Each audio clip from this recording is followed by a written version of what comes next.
पश्चिम बंगाल में हॉकर्स हटाने को लेकर सियासत तेज हो गई है। रेलवे और प्रशासन की ओर से चलाए जा रहे बुलडोजर अभियान के खिलाफ अब सीपीआईएम खुलकर मैदान में उतर आई है।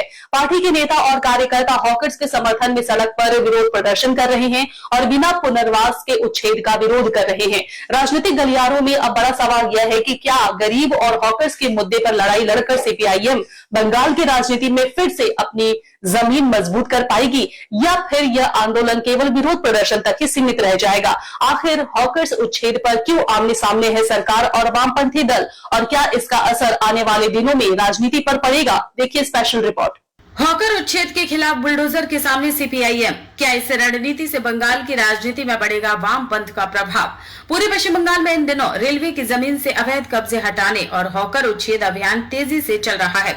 मुख्यमंत्री शुभेंदु अधिकारी के नेतृत्व वाली नई सरकार के गठन के बाद रेलवे ने हावड़ा, सियालदह, दमदम, जादवपुर समेत कई बड़े स्टेशनों पर बुलडोजर अभियान शुरू किया है। इसी कार्रवाई के खिलाफ अब सीपीआईएम खुलकर मैदान में उतर आई है। सीपीआईएम की ओर से गार्गी चट्टोपाध्याय, मयूख विश्वास, कलतान दासगुप्ता और सृजन भट्टाचार्य जैसे नेता खुद सड़कों पर उतरकर हॉकरों के समर्थन में आंदोलन कर रहे हैं। वाम नेताओं का साफ कहना है कि पश्चिम बंगाल में बुलडोजर राजनीति नहीं चलने दी जाएगी और बिना उचित पुनर्वास के किसी भी हॉकर को हटाना स्वीकार नहीं होगा। राजनीतिक विश्लेषकों का मानना है कि जब चुनावी झटकों के बाद तृणमूल कांग्रेस लगातार कमजोर होती दिखाई दे रही है, ऐसे समय में सीपीआईएम गरीब और हाशिए पर खड़े लोगों के मुद्दों को उठाकर खुद को एक मजबूत विपक्ष के रूप में स्थापित करने की कोशिश कर रही है। कई विश्लेषकों का मानना है कि वामपंथ धीरे धीरे तृणमूल को पीछे छोड़कर राज्य की दूसरी सबसे बड़ी राजनीतिक ताकत बनने की दिशा में बढ़ रहा है।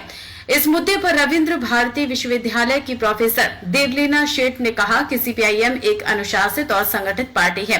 हाल के चुनावों में उसका वोट प्रतिशत बढ़ा है और वह तृणमूल के कमजोर पड़ने के दौर में अपनी विश्वसनीयता साबित करने की कोशिश कर रही है। देवलीना शेठ ने तृणमूल कांग्रेस पर भी सवाल उठाते हुए कहा कि यह पार्टी हमेशा खुद को एक समावेशी दल बताती थी, लेकिन अब उसके सामाजिक आधार और भविष्य को लेकर सवाल खड़े हो रहे हैं। उन्होंने यह भी कहा कि ममता बनर्जी की उम्र बढ़ने के साथ पार्टी के सामने नेतृत्व का संकट भी दिखाई दे रहा है।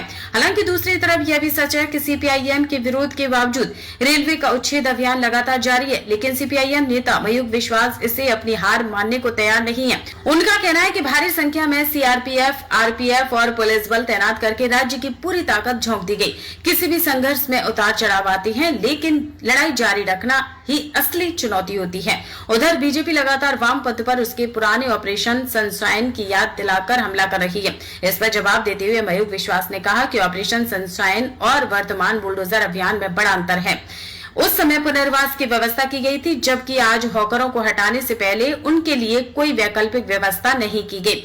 अब बड़ा सवाल यह है कि क्या हॉकरों के समर्थन में चल रहा ये आंदोलन सीपीआईएम को राजनीतिक रूप से फायदा पहुंचा पाएगा? 2026 के विधानसभा चुनाव में हार के बावजूद तृणमूल कांग्रेस को करीब 40% वोट बैंक मिले थे। राजनीतिक हलकों में चर्चा है कि क्या हॉकर आंदोलन के जरिए सीपीआईएम इस वोट बैंक का कुछ हिस्सा अपनी ओर खींच पाएगी?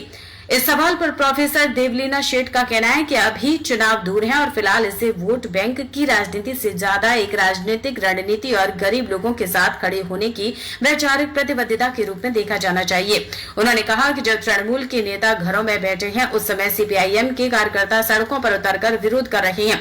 जिन लोगों की रोजी रोटी बुलडोजर के कारण खत्म हो रही है, उनके लिए आवाज उठाना लोकतंत्र में महत्वपूर्ण है और इसके लिए सीपीआईएम को श्रेय मिलना चाहिए।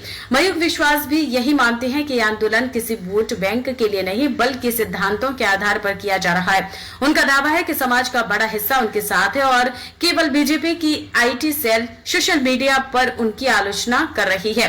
हालांकि राजनीतिक विश्लेषकों का यह भी मानना है कि बीजेपी अभी अभी सत्ता में आई है और फिलहाल राज्य की राजनीति वेट एंड वॉच की स्थिति में है। साथ ही बीजेपी भी सीपीआईएम जैसी संगठित पार्टी को दोबारा मजबूत होते नहीं देखना चाहती है। ऐसे में आने वाले दिनों में बंगाल की राजनीति में सीपीआईएम की राह आसान नहीं होगी, लेकिन हॉकर आंदोलन ने वामपंथ को एक बार फिर राजनीतिक चर्चा के केंद्र में जरूर ला दिया है।